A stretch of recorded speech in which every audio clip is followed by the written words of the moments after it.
सद्भावना city news Uttar Pradesh Uttarakhand आपको खबरों में रखे सबसे आगे।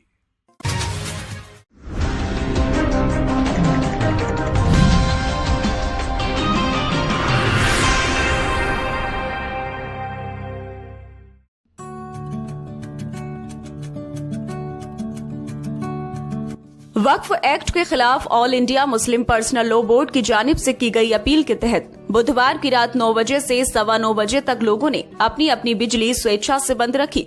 इस 15 मिनट की बिजली गुल मुहिम का उद्देश्य केंद्र सरकार द्वारा वक्फ संपत्तियों को लेकर लाए गए संशोधनों के विरोध में एक शांतिपूर्ण संदेश देना था। इस अभियान को AIMIM नेता बैरिस्टर असदुद्दीन ओवैसी का भी समर्थन मिला। उन्होंने भी देशवासियों से 15 मिनट तक बिजली बंद कर विरोध दर्ज कराने की अपील की थी। मुरादाबाद में इस अपील को व्यापक समर्थन मिला और हजारों लोगों ने अपने घरों, दुकानों और प्रतिष्ठानों की बिजली बंद रखी। महानगर अध्यक्ष वकील रशीद एडवोकेट ने कहा कि हम शांतिपूर्ण और लोकतांत्रिक तरीके से वक्फ एक्ट में प्रस्तावित बदलावों का विरोध करते रहेंगे।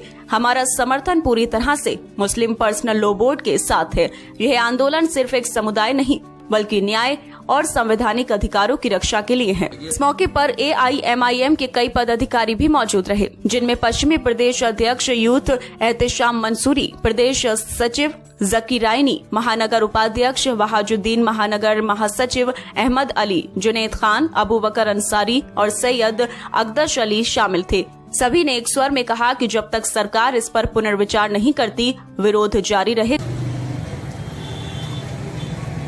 All India Muslim personal law board की तरफ से ये अपील करी गई थी, जिसमें कहा गया था कि वक्फ बोर्ड का जो अमेंडमेंट बिल आया, जो एक्ट बन गया है, उसके खिलाफ हमें जो है वो शांतिपूर्ण तरीके से अपना प्रदर्शन सरकार करना है और सरकार को अपना मैसेज देना है कि भारत के जितने भी अल्पसंख्यक हैं, भारत के जो सेकुलर लोग हैं, वो और जो भी संविधान को बचाना चाहते हैं, वो इस एक्ट के खिलाफ हैं।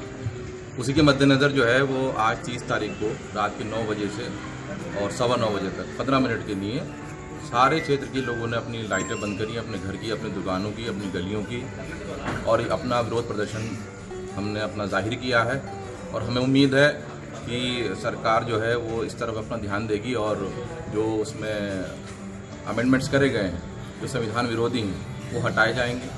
अभी केस सुप्रीम कोर्ट में है, वहाँ से भी हमें पूरी उम्मीद है कि सुप्रीम कोर्ट जो है जो भी इसमें असंवैधानिक जितने भी क्लॉज हैं उन सबको हटाएगा। अच्छा, कल कुंवर बासित अली जो भाजपा अल्पसंख्यक विभाग के प्रदेश अध्यक्ष हैं, वो कल मुरादाबाद आए थे। उन्होंने प्रेस वार्ता की। उन्होंने कहा कि इस बिल से उन लोगों को खतरा है जो वक्फ की जगहों पे कब्जा करे हुए हैं, बाकी आम मुसलमानों को इसका कोई खतरा नहीं है, बल्कि उनके फायदे के हक में भाजपा सरकार ने ये निर्णय लिया है। ठीक है, वो सरकार के स्पोक पर्सन है, उनको यही बात करनी चाहिए। अगर ये नहीं करेंगे तो वो प्रदेश अध्यक्ष कब बने रहेंगे, हटा दिए जाएंगे, पहली बात। दूसरी बात, उनको शायद जानकारी नहीं है वक्फ की जितनी संपत्तियां हैं, उन संपत्तियों में तो 60% खाली कब्रिस्तान है। ठीक, अगर आप ओवरऑल देखेंगे, अगर 100 संपत्ति वक्फ की हैं तो 100 में से 80 संपत्तियां तो कब्रिस्तान, मस्जिदें, मदरसे, दरगाहें हैं, इमाम बाड़े हैं। मुश्किल से 10% संपत्तियां ऐसी बस्ती होंगी जिसमें जो कमर्शियल होंगी, जिसमें दुकान होगी, कोई मकान होगा, कोई एग्रीकल्चर लैंड होगी। तो वो 10% संपत्ति जो है, जो बची हुई है, सरकार वही तो छीनना चाह रही है। उसी का तो सारा इरादा है। जैसे एक बड़े आदमी को जो है बम्बई में वक्फ की संपत्ति पे घर बनाने दे दिया गया, तो यतीम खाने पे घर बना हुआ है वो, और सरकार उसको हटा नहीं पा रही है। उस अमीर आदमी को बचाने की नहीं सर, सारा ये गेम है सारा का सारा। ये तो उद्योगपतियों की सरकार है, गरीबों से ज़मीनें छीननी है और अमीरों को देनी है।